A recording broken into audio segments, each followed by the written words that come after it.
स्वागत है आप सभी का हमारे इस यूट्यूब चैनल में। तो आज की वीडियो में देखेंगे 10 क्लास का मैथ चैप्टर 1 का सब्जेक्टिव क्वेश्चन। एमसीक्यू पूरा हो गया था, 40 एमसीक्यू कराए थे पहला चैप्टर से। बोर्ड एग्जाम की तैयारी करा रहे हैं तो बोर्ड एग्जाम में एमसीक्यू भी आएगा, 40 एमसीक्यू और 40 नंबर का लिखने को आएगा। तो 40 नंबर का एमसीक्यू आएगा, यानी 40 को क्वेश्चन एमसीक्यू रहेगा। तो सभी चैप्टर का एमसीक्यू भी बताते चलेंगे और सब्जेक्टिव क्वेश्चन भी। एक बार ख़त्म हो गया है ना देखो तो प्लेलिस्ट में जा करके आप एक्सरसाइज वाइज वीडियो देख सकते हैं। अब क्या कर रहे हैं, चैप्टर वाइज शुरू कर रहे हैं। चैप्टर के हिसाब से एक बार सुपर फास्ट रिवीजन करा दे रहे हैं। जैसे कि पहला चैप्टर का जितना एमसीक्यू था एक वीडियो में कर दिए, पिछला वीडियो में देख लीजिएगा। इसका भी नया प्लेलिस्ट बना देंगे। आज पूरा एकदम रिविजन फास्ट करेंगे कि क्या क्या इसमें इंपॉर्टेंट क्वेश्चन है। तो 2-3 इंपॉर्टेंट क्वेश्चन है, 2-3 टाइप का है ना। तो 2-3 टाइप, जितना भी टाइप का है इस चैप्टर में पढ़ना। एक एलसीएम से पढ़ना है, अभाज्य गुणनखंड विधि से। फिर यूक्लिड विभाजन एल्गोरिथम का प्रयोग करके एचसीएफ निकालना। उसके बाद धनात्मक पूर्णांक और ऋणात्मक पूर्णांक, इसको है ना। तो इतना सा 3 टाइप का क्वेश्चन को समझते हैं एकदम बढ़िया से। यही तीनों में से एक क्वेश्चन आपके एग्ज़ाम में आएगा, ठीक है। तो चलिए देखते हैं, समझते हैं। सबसे पहले एलसीएम और एचसीएफ अगर निकालने को कहे तो कैसे निकालेंगे, ठीक है। तो एक क्वेश्चन रह सकता है एलसीएम और एचसीएफ को लेकर के, है ना। एलसीएम एंड एचसीएफ, जो कि ऑप्शनल जो क्वेश्चन था उसमें भी इस तरह का बहुत सारा क्वेश्चन था। तो वहाँ भी बताए थे एलसीएम और एचसीएफ निकालना अभाज्य गुणनखंड विधि से, अभाज्य गुणनखंड विधि से, है ना। तो स्पीड से एक बार बस रिवीजन करा दे रहे हैं कि इस चैप्टर में क्या क्या इंपॉर्टेंट है। तो अभाज्य गुणनखंड विधि से एचसीएफ एलसीएम निकालना ये एक हो सकता है, और यूक्लिड विभाजन एल्गोरिथम से एचसीएफ निकालना। तो सबसे पहले अभाज्य गुणनखंड विधि से निकाल लेते हैं। तो अभाज्य गुणनखंड विधि से एचसीएफ निकालने के लिए 2 क्वेश्चन लेते हैं, 2 एग्जाम्पल लेते हैं। चलिए 6, 72, 120 ये एक लेते हैं, और एक और ले लेते हैं 336 और 54। बाकी एमसीक्यू में भी बहुत सारा क्वेश्चन कराए हैं। तो ये 2 क्वेश्चन यहाँ पे ले लेते हैं ताकि आसानी से समझ में आए। एक छोटा क्वेश्चन लेके समझते हैं, 6 और 20। ये 3 क्वेश्चन देखते हैं, इसी टाइप का क्वेश्चन रहेगा, या तो 3 को रहेगा नंबर या 2 को रहेगा, ठीक है। तो एक छोटा क्वेश्चन, सबसे पहले एक छोटा नंबर लेकर के 6 और 20, छोटा सा नंबर है, छोटा नंबर लेंगे तो क्या आएगा, कंसेप्ट क्लियर समझ में आएगा, ठीक है। तो एलसीएफ और एलसीएम दोनों निकालना अभाज्य गुणनखंड विधि से। तो देखिए ये जो एमसीक्यू करा रहे थे उस समय भी बताए थे, लेकिन उससे हट के कोई एक नया तरीका इसमें बताएंगे। देखिए क्या है, सबसे पहले 6 का निकाल देना है गुणनखंड, 2 3 अच्छा हो, 3 का 3। 20 का निकाल देंगे तो 2 1 2 0, फिर 2 5 10, फिर 5 1 5। तो 6 का आया 2 गुना 3, 20 का आया 2 गुना 2 गुना 5। यानी इसको ऐसा लिख सकते हैं, कैसा लिख सकते हैं, 2 2 बार आया तो 2 का पावर 2 गुना 5, ठीक है। सबसे पहले एचसीएफ निकालते हैं। एचसीएफ क्या होता है, ध्यान से देखिए, इसको यहीं पे लिखते हैं ताकि ज़्यादा अच्छा समझ में आए। चलिए 2 का पावर 2 5 लिख दिए। एचसीएफ निकालना है, ठीक है। एचसीएफ ध्यान से समझिएगा, ध्यान से समझिएगा। देखिए एचसीएफ मतलब होता है ऐसा, अगर दोनों संख्या को अलग अलग गुणनखंड किए तो इसका एचसीएफ निकालना मतलब कि दोनों में कॉमन क्या है, दोनों में कॉमन क्या है। तो यहाँ पे दिख रहा होगा कॉमन 2 है, और तो कोई कॉमन नहीं है, तो 2 कॉमन 2 है, तो हो गया 2 आंसर। जो कॉमन रहेगा, जो कॉमन गुणनखंड रहेगा, उभयनिष्ठ गुणनखंड जिसको बोलते हैं, वही हो जाएगा आंसर। तो उभयनिष्ठ गुणनखंड जो भी है दोनों में जो है वो आंसर। या ऐसे याद रखिएगा, उभयनिष्ठ गुणनखंड का उभयनिष्ठ 2 है तो इसका छोटा पावर घात, सबसे छोटा घात, जैसे इसमें तो 2 का घात 2 है और ऊपर 2 का घात 1 है, तो 2 का घात 1 आंसर होगा।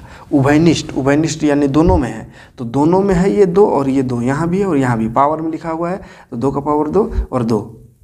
तो इसमें से जो छोटा पावर है, तो छोटा मतलब यहाँ 2 का पावर कुछ नहीं तो 1 है, तो 2 का पावर 1 वाला आंसर होगा, यानी 2 का पावर 1 मतलब 2 आंसर। उभयनिष्ठ गुणनखंड यानी जो दोनों में है वो एचसीएफ होता है। उसके बाद एलसीएम, साधारण भाषा में इतना ही से याद रखिएगा कि दो जो दोनों में दो कॉमन है, जैसे यहाँ 3 है, यहाँ भी 3 रहता तो 2 और 3 दोनों होता, तो 2 और 3 2 3 6 होता है इससे, ठीक है। तो जो भी कॉमन है ऊपर नीचे दोनों में कॉमन हो या 3 गो है तो तीनों में कॉमन है तो वही हो गया हाईएस्ट कॉमन फैक्टर, उसी को लिखना है HCF। अब एलसीएम अगर निकालना हो तो क्या करना है, एलसीएम निकालने के लिए सबसे बड़ा घात सभी संख्याओं का, जितना गुणनखंड संख्या है ना, 2 आया 3 आया, यहाँ भी 2 है अब 5 है, तो 2 3 5 ये 3 को संख्या देखिए क्या क्या है, 2 3 5, ठीक है। 2 यहाँ भी 2 है तो 2 3 5 3 को संख्या है। अब तीनों का जितना भी गुणनखंड में संख्या आएगा सभी का सबसे बड़ा पावर को लिख देना है, ठीक है। बड़ा घात क्या लिख देना, बड़ा घात को, जैसे 2 यहाँ देखिए 2 का बड़ा घात 2 का पावर 2 है, गुणा 3 का बड़ा घात तो 3 भी 3 ही है और तो है ये नहीं, 5 का बड़ा घात 5 है, तो 2 का घात 2 करेंगे तो 4 होगा, इधर 5 दिया 15, तो 15 चौके हो गया 60, ठीक है। 15 चौके 60 यानी बड़ा घात इसमें देखना है, बड़ा घात जो भी गुणनखंड किया उसमें जो भी संख्या है 2 3 5 आया तो इसका बड़ा घात को देखना है ना, और जो भी बड़ा बड़ा घात है उसको लिख देना है, वही हो गया और गुणा कर देना है, आंसर हो गया, ठीक है। तो ये छोटा सा क्वेश्चन लेकर के इसको समझाने का प्रयास किए। अब थोड़ा बड़ा वाला क्वेश्चन में इसको बना के देखते हैं। चलिए क्वेश्चन ये वाला पहले देखते हैं, 336 और 54 है ना, तो 336 का अलग निकाल लेते हैं, 2 1 2, यहाँ गया 2 6 12, एक गया 2 8 16, 2 8 16, 2 चौके 8, यहाँ 2 चौके 8, 2 दूनी 4, 2 दूनी 4, 2 1 2, 3 7 21, ठीक है। यहाँ पे इसका करेंगे 2 दूनी 4, 2 7 14, 3 9 27, 3 3 9। ध्यान से देखिए 336 को ऐसा लिख सकते 2 1 2 3 4 बार है तो 2 का पावर 4 डायरेक्ट, गुणा 3 गुना 7, 3 और 7 एकक है तो 3 गुना 7। फिर उसका लिखेंगे 54 का, तो 54 का लिख सकते हैं 2 एक बार है तो 2 गुना 3 1 2 3 गो है तो 3 का पावर 3। अब बोले हैं HCF highest common factor, HCF में क्या देखना है, कॉमन क्या है, और कॉमन का छोटा घात क्या, कॉमन यानी उभयनिष्ठ, उभयनिष्ठ गुणनखंड का छोटा घात, उभयनिष्ठ गुणनखंड का छोटा घात, ठीक है। तो उभयनिष्ठ क्या है, 2 और 3 है तो 2 उभयनिष्ठ है तो इसका छोटा घात, देखिए ये घात 4 है यानी बड़ा घात है, और इस 2 का घात यहाँ कुछ होने माने 1 है तो छोटा घात ये हुआ। इसमें देखिए 3 का पावर 3 है और ऊपर 3 का पावर कुछ होने तो छोटा घात उबला हुआ ऊपर वाला, तो उसी को लिखेंगे तो 3 दूनी 6 हो जाएगा HCF, ठीक है। और एलसीएम में क्या लिखना है, बड़ा घात लिखना है, लेकिन इसमें उभयनिष्ठ का था, एलसीएम में उभयनिष्ठ नहीं, सभी का जितना भी है इसमें नंबर सभी का बड़ा घात को लिख देना है। जैसे 2 है तो 2 का बड़ा घात को लिखो, 2 का बड़ा घात है 4, फिर 3 है तो 3 का भी बड़ा घात को लिखो, तो 3 का बड़ा घात है 3 का पावर 3, फिर 7 है 7 का बड़ा घात यही है। HCF में छोटा घात, एलसीएम में बड़ा घात, और HCF में जो कॉमन है उसी का घात खाली, ये कॉमन 7 कॉमन नहीं इसलिए 7 यहाँ नहीं, तो जो कॉमन है दोनों में उभयनिष्ठ है उसका छोटा घात, और एलसीएम में उभयनिष्ठ है चाहे ना है जितना भी नंबर है सभी का बड़ा घात, ठीक है। तो 2 का पावर 4 यानी 2 दूनी 4, 2 दूनी 4 दूनी 8 दूनी 16 दूनी 32 हो जाएगा।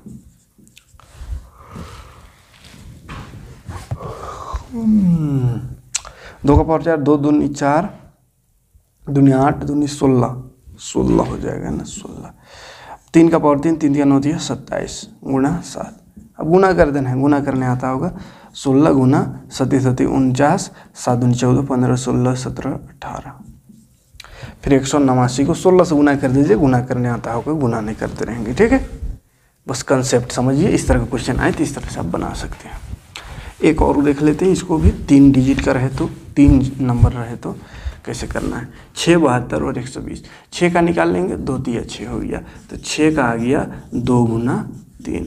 72 का निकालेंगे तो 72 का हो जाएगा 2 3 6, 2 6 12, फिर होगा 2 1 2, 1 गया 2 8 16, फिर हो गया 2 9 18, फिर 3 3 9, तो हो गया 72 का 2 का पावर 1 2 3 गुना 3 का पावर 2, ठीक है।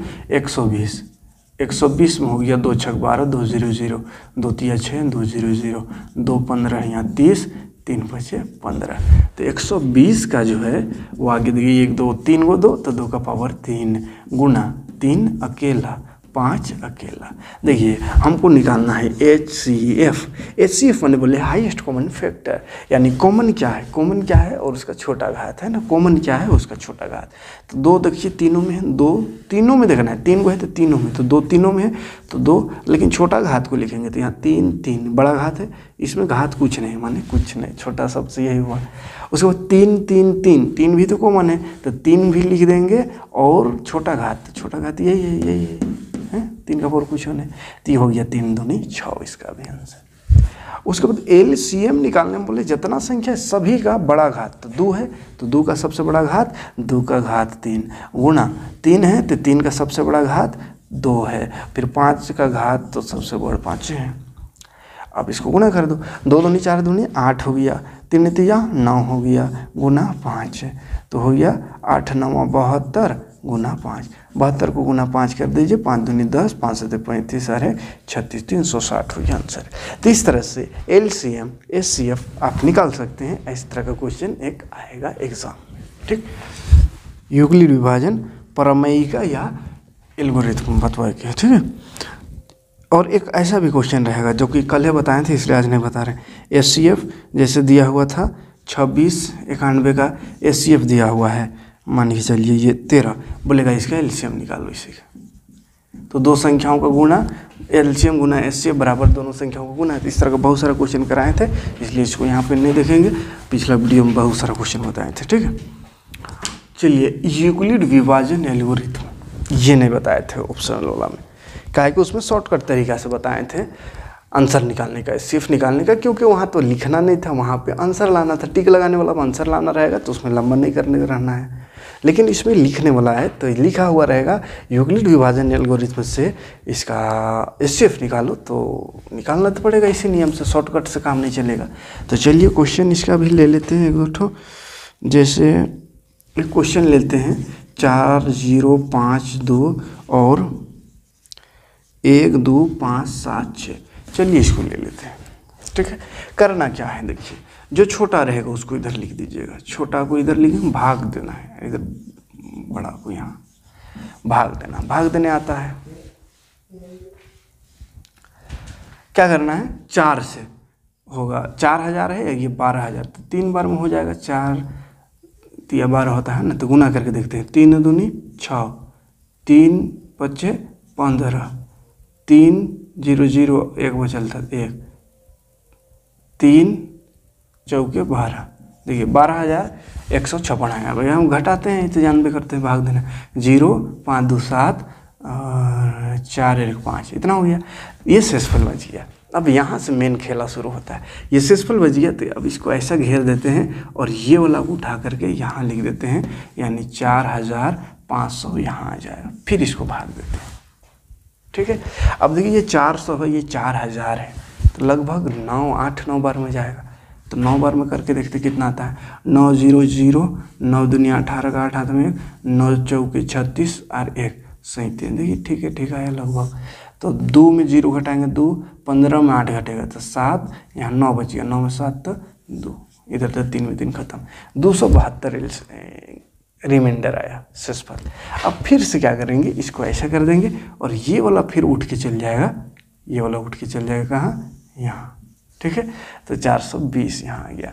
अब देखिए 272 और 420 है, तो 2 बार में करेंगे तो 500 से पार हो जाएगा, यानी एक ही बार होगा, 272 का 272, फिर घटाएंगे 10 में 2 8, यहाँ 1 बचा 11, 7 4 11, 3 बचा 2 और 1 3, फिर इसको घेरेंगे, ये अब उठ के चल जाएगा यहाँ 148, तो 148 फिर एक बार में होगा, 148 से का 148, तो 12 8 4 बचेगा, यहाँ 6 तो 2।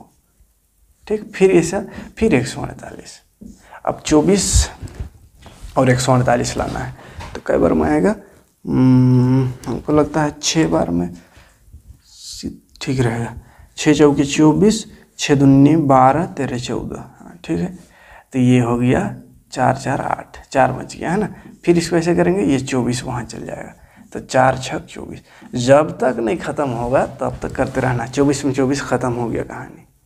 जब तक तोड़ेगा नहीं तब तक छोड़ेगा नहीं है, मतलब जब तक नहीं ख़त्म होगा करते रहना है। तो ये ख़त्म हो, कौन ख़त्म कर किया? ये 4 ख़त्म किया, तो यही हो गया HCF। वो जो 4 है ना, जिससे ख़त्म हुआ, 4 से ख़त्म हुआ, तो HCF हो गया 4। अब देखिए कितना लंबा बना। यही वाला कल का वीडियो जब MCQ बता रहे थे, इसी का HCF निकालना था, तो बहुत ही शॉर्ट तरीका से दूर एक ही लाइन में गुणनखंड खाली एक लाइन करके और HCF निकाल दिए थे। तो जहाँ पे टिक लगाना रहे तो वहाँ पे वही शॉर्टकट तरीका अपनाइएगा। इतना लंबा नहीं करते रहना है। इतना लंबा कब करना है? जब कहे कि यूक्लिड विभाजन एल्गोरिथम से इसका HCF निकालो, ठीक है। तो इतना लंबा करने के बाद भी ऐसे आंसर नहीं लिखना है, इसको सजा के लिखना है। कैसे? तो यूक्लिड विभाजन यहाँ लिखेंगे, यूक्लिड विभाजन प्रमेयिका से, प्रेमिका नहीं लिख दीजिएगा, है ना, नहीं तो नंबर कट जाएगा। प्रमेयिका से, है ना, यूक्लिड विभाजन प्रमेयिका से बनाने वाला है। तो यूक्लिड विभाजन प्रमेयिका से A बराबर होता है BQ + R, तो ऐसे लिखते जाना। ये A होता है, इसको A का, तो ये जो B, ये Q और नीचे शेषफल जो बचता है वो R। तो A हो गया 12,576 बराबर BQ, B है 4052, Q मतलब गुणा, Q है 3 यानी 3 से गुणा किए, तो प्लस शेषफल जो बचा, शेषफल बचा था 420। ये पहला स्टेप हुआ, ठीक है। दूसरा स्टेप क्या हुआ? दूसरा स्टेप में ये A बन गया, ये B, Q और यहाँ R। तो A बन गया पर कौन? ये वाला, है ना, 4052। ये बन गया, B बन गया इधर 420, जो शेषफल था वो B बन जाएगा। फिर गुना कितना से किए? 9 बार में किए, और शेषफल कितना बच गया?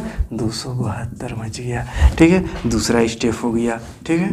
तीसरा स्टेप में अब ये यहाँ आ जाएगा, है ना, देखिए ये वाला, ये और ये गुना हुआ, यानी यहाँ वाला यहाँ आ जाता है, शेषफल हो यहाँ 272 का 272 हुआ, फिर शेषफल बच गया 148। फिर अगला स्टेप में ये यहाँ आ जाएगा 272 बराबर ये वाला से गुना किए, कितना बार किए? 148 को एक बार तो शेषफल बच गया 24। फिर ये 148 यहाँ आ जाएगा, गुना 24 को कितना से गुना किए? 6 से गुना किए, तो बच गया 4। तो फिर 24 अगर यहाँ आ जाएगा तो बच गया ये वाला गुना होगा 4 गुना 6, 4 छक 24, तो शेषफल बच गया 0। तो जिससे शेषफल 0 बचा, जिससे गुना करने से, तो 4 से गुना, 4 को गुना करें 4, तो यहाँ से HCF हो गया 4। इतना करके आंसर लिखना है, उसको रफ में करना है, इसको यहाँ करना है, ठीक है। वो रफ का काम है, मेन काम ये है। क्लियर है? कोई दिक्कत नहीं, आगे बढ़ते हैं। इस तरह का क्वेश्चन HCF आप निकाल सकते हैं यूक्लिड विभाजन एल्गोरिथम। तो एक क्वेश्चन ऐसा रह सकता है, LCM HCF निकालना गुणनखंड विधि से, वो जो बताएं तो वो ऐसा हो सकता है क्वेश्चन, या इस तरह से यूक्लिड विभाजन वाला रह सकता है, ठीक है। ज़्यादा उम्मीद इस क्वेश्चन का है, क्योंकि वो जो क्वेश्चन था उसको MCQ में ही ज़्यादातर पूछेगा। अगर लिखने वाला में, सब्जेक्टिव में यही क्वेश्चन पूछने का ज़्यादा चांसेस है, तो इसको देख लीजिएगा, ठीक है। नंबर कोई ज़रूरी नहीं कि यही रहे, कुछ भी रह सकता है, प्रोसेस ये है। बाकी एक्सरसाइज वाइज ख़त्म कर दिए हैं, बस अभी रिवीजन करा रहे हैं। अब फिर से सब क्वेश्चन कराएंगे तो थोड़ी दिक्कत हो जाएगा, है ना, इसीलिए बस तरीका एक एक क्वेश्चन से हम आपको सिखाते चल रहे हैं। तो ये ख़त्म करते हैं इसको। इसी चैप्टर से अगर और क्वेश्चन पूछे तो कैसा क्वेश्चन कह सकता है? तो इस क्वेश्चन से एक ऐसा दर्शाने वाला क्वेश्चन आता है, ठीक है। देखिए ऐसा क्वेश्चन भी आपको बहुत बड़ा बताए हैं, लेकिन फिर भी एक बार बता दे रहे हैं। जैसे क्वेश्चन है, दर्शाइए कि एक धनात्मक विषम पूर्णांक 4Q + 1 या 4Q + 3 के रूप का होता है, ठीक है। ये दर्शाने वाला धनात्मक विषम पूर्णांक है, विषम पूर्णांक, ठीक है, विषम पूर्णांक। ऐसा क्वेश्चन एक रह सकता है, ठीक है। 4Q + 1 या 4Q + 3 का रूप का होता है, जहाँ Q एक पूर्णांक है। यह कह सकता है, दर्शाइए कि प्रत्येक धनात्मक सम पूर्णांक 2Q के रूप का होता है तथा प्रत्येक धनात्मक विषम पूर्णांक 2Q + 1 के रूप का होता है। या दर्शाइए कि कहाँ गया, कोई भी धनात्मक विषम पूर्णांक 6q+1 या 6q+3 या 6q+5 के रूप का होता है। तो इस तरह का मतलब क्वेश्चन एक रह सकता है। तो एक क्वेश्चन को बढ़िया से समझा दे रहे हैं, आप यहाँ से बाकी को भी कर सकते हैं, ठीक है। और एक बार चैप्टर तो पढ़ना ही पड़ेगा, चैप्टर पढ़ लिए होंगे, बस याद दिला रहे हैं हम, ठीक है। माना भाज्य, इसमें क्या करना है, भाज्य को मान लेना है ए, भाजक को बी बोलते हैं, तो भाजक को मान लेना है बी और भागफल को भागफल को क्यू मानते हैं, तो क्यू मान लेना है, ठीक है। इतना सा मानने के बाद एक चीज़ और लिखना है, शेषफल वहाँ है, शेषफल विद्यमान, शेषफल को आर कैसा लिखिएगा एकदम पूरा तरीका से बता दे रहे हैं, ठीक है। तो फिर यहाँ लिखिएगा जहाँ शेषफल जो है आर हमेशा क्या होगा, भाजक जिससे भाग दे रहे हैं उससे छोटा रहेगा, है ना, छोटा, और 0 के बराबर या बड़ा हो सकता है, 0 तक जाएगा, 0 से कम नहीं, माने माइनस में नहीं हो सकता है, ठीक है। तो बी से हमेशा आर छोटा और 0 से बड़ा या बराबर रहेगा, 0 से छोटा नहीं रह सकता है, मतलब 0 छोटा मतलब माइनस, तो माइनस में नहीं रह सकता है, ठीक है। तो इसीलिए यहाँ पे क्या हो जाएगा, तो शेषफल क्या हो जाएगा, तब शेषफल, इसका शेषफल देखते हैं इस क्वेश्चन के अनुसार, ठीक है। शेषफल पूरा तरीका कैसा लिखना है, इसलिए देख के ही लिखने का तरीका सिखा दे रहे हैं।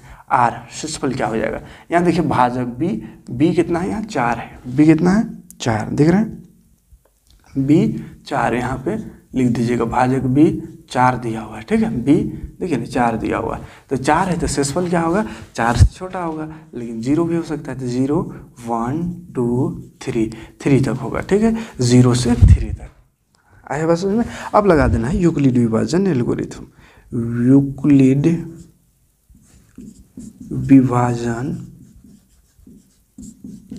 एल्गोरिथम द्वारा या से। यूक्लिड विभाजन एल्गोरिथम क्या कहता है, यूक्लिड विभाजन एल्गोरिथम कहता है a बराबर बी क्यू प्लस आर, ठीक है, a बराबर बी क्यू प्लस आर। अब देखिए a1 बराबर b, देखिए b 4 है, q कुछ नहीं है, प्लस r यहाँ रखते जाना, r एक बार 0 रखेंगे, ठीक है, r क्या रखेंगे एक बार 0, तो क्या हो जाएगा, a1 जो है 4q आ जाएगा, 0 जोड़ेंगे तो 4q ही रहेगा। तो ये कैसा पूर्णांक है, सम पूर्णांक, क्या है बाबू, सम है, देखिए ना 2 से कट रहा है तो सम है, ठीक है, सम पूर्णांक, चूंकि 2 से विभाजित है, 2 से विभाजित है, 2 से विभाजित है, इसलिए सम पूर्णांक हो गया। इसी तरह a2 निकालेंगे तो b यानी b तो 4 ही रहेगा और q, लेकिन शेषफल को में 1 लिखेंगे, शेषफल में 1 लिखेंगे, ठीक है, शेषफल 0 1 2 सबका निकालना है, तो 1 का हो गया, तो ये 1 आ गया, इसको देखना लास्ट वाला 1 क्या है, विषम पूर्णांक है, विषम पूर्णांक, क्यों, तो चूंकि 2 से विभाजित नहीं है, लिख देना है, ठीक है, 2 से विभाजित नहीं है, ठीक। फिर a3 निकालेंगे तो ये भी हो जाएगा 4q प्लस 1 लिया था और 2 लिख देना है, तो 2 ये फिर क्या है, सम पूर्णांक है, ठीक है। फिर a4 निकालेंगे तो हो जाएगा 4q प्लस 2 के बाद 3, तो क्या है, विषम है। बस इतना सा उधार देना है, इतना सा खाली समझना है। शेषफल से कम यहाँ जो रहेगा b 4 उससे कम रहेगा शेषफल, 0 से वहाँ तक 6 रहता है, यहाँ 6, तो 0 से 5 तक लिखते, 4 5 तक, और इसको 5 तक बनाते, आगे 3 4 5 और 2 लाइन बनता है, ठीक है, और सम विषम लिख देना है, और लास्ट में लिख देना है अतः कोई भी धनात्मक विषम पूर्णांक, कोई भी धनात्मक विषम पूर्णांक, विषम पूर्णांक धनात्मक विषम पूर्णांक बोला है, विषम पूर्णांक बोला है 4q प्लस 3 के ओ या 1 के रूप का होता है, देखिए ना 4q प्लस 1 विषम आया, 4q प्लस 3 विषम, बाकी तो सम आया, तो वही चीज़ वाला लिख देना है, कोई भी विषम पूर्णांक 4q प्लस 1 या 4q प्लस 3 के रूप का होता है, क्वेश्चन से बस उतार देना है, ठीक है। तो ये एक क्वेश्चन को छाप लीजिए दिमाग में, यहाँ पे सेम एकदम सब सेम रहेगा, ठीक है, सब सेम रहेगा, इतना सा खाली लिखना, बाकी इधर खाली बदलाएगा, 3 है तो 4 है, 5 है, 5 तक है तो 5 तक जाएगा, ठीक है। जैसे यहाँ पे हम एक और इसी से समझा दे रहे हैं, जैसे अगर b रहेगा 6, बोलेगा कोई क्वेश्चन में दर्शाइए कि धनात्मक विषम पूर्णांक या सम पूर्णांक, विषम और सम दोनों को बता दे रहे हैं, सम या विषम पूर्णांक 6q प्लस 1 और 6q प्लस 3 के रूप का होता है, ये भी सम पूर्णांक रहेगा। और सम कहेगा 6q प्लस 2 या 6q प्लस 4 के रूप का होता है, क्योंकि सम है 4 और 2। तो क्या करना है, देखिए ध्यान से देखिए, वही चीज़ है, सेम टू सेम लिखना है इसको, खाली b की जगह 6 कर देना है। अब b 6 है तो b से छोटा यानी 6 तक ही जाएगा, 4 तक था, 5 6 नहीं जाएगा, खाली 6 से छोटा तक होगा, 5 तक। अब फिर सेम टू सेम लिखना है। यहाँ 4 तक गए हैं तो इसके बाद और 2 लाइन बढ़ जाना है, ठीक है, इधर बढ़ जा रहे हैं, ठीक है, इधर बढ़ जा रहे हैं। A5 हो गया, यहाँ A4 तक किए थे, A5 हो जाएगा। अच्छा एक चीज़ और, यहाँ पर 4 ये 6 है तो यहाँ 6 लिखा है, यहाँ 4 की जगह खाली 6, देखिए बस इतना ही सा फर्क है जो है वो। उसके बाद 3 तक है, तब और 4 6q प्लस 4, फिर A6 निकालेंगे 6q प्लस 5, फिर A7 भी निकलेगा 6q प्लस 6। अच्छा 6 नहीं निकाल सकते हैं, क्या 5 तक है, ठीक है। और ये का 4 सम है तो लिख देंगे सम पूर्णांक, और ये क्या है विषम है तो विषम पूर्णांक। फिर लास्ट में लिख दीजिएगा, अतः कोई भी धनात्मक विषम पूर्णांक यहाँ पे 6q प्लस 1 या 6q प्लस 3 या इसमें और लिखिएगा पूरा 6q प्लस 5 के रूप का होता है। तो ये भी तो विषम है तो इसके रूप का होता है। और अगर बोलता है सम पूर्णांक तो कोई भी धनात्मक सम पूर्णांक, अगर बोलेगा सम पूर्णांक तो सम पूर्णांक सम वाला लिख देना है। सम पूर्णांक कौन कौन है, 6q है सम, फिर 6q प्लस 2 है सम, फिर 6q प्लस 4 है सम, और 6q प्लस 4, बस इतना है। तो सम पूर्णांक है तो लिखिएगा था कोई भी धनात्मक सम पूर्णांक 6q प्लस 2 6q प्लस 4 के रूप का होता है, ठीक है। तो ये फॉर्मेट याद रखिएगा, क्लियर है। इस तरह का क्वेश्चन रह सकता है। एक रूट वाला रहता है, दर्शाइए कि यह एक अपरिमेय संख्या है, ऐसा करके, है ना। तो चैप्टर इसका भी पढ़ा है, उसमें समझाए हैं, यहाँ पे नहीं समझाएंगे क्योंकि ये वाला क्वेश्चन ऐसा है कि बहुत का दिमाग में धंस भी नहीं करता है। जो नहीं धंसता है उसको मत धंसावा भी, है ना। पढ़ने का समय ख़त्म हो गया है, अब एग्ज़ाम की तैयारी करने का समय है।